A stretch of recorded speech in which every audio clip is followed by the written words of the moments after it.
Hey everybody, this is New York John, and I wanted to show you what you can expect to get when you use the right equipment for the right job. Mondi dome and tray, Root Riot starter plugs, clones taken with Clonex, and right there in the middle, if you look at that white thing right there, the GreenPad Junior CO2 generator. Use all this gear together and you could expect to get roots like I get roots. And these have been cut, I'd say 2 weeks ago, maybe 15 days ago, and they are ready for transplant.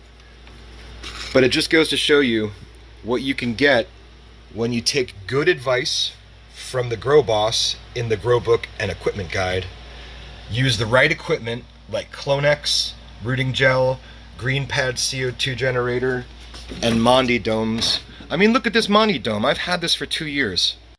So don't forget, read the Grow Book and Equipment Guide. If you don't have one, pick one up at thegrowboss.com. While you're there, get yourself a marijuana 20-week garden tracker. Use the right stuff, get the right results. Don't, and I think you're on your own. Thanks.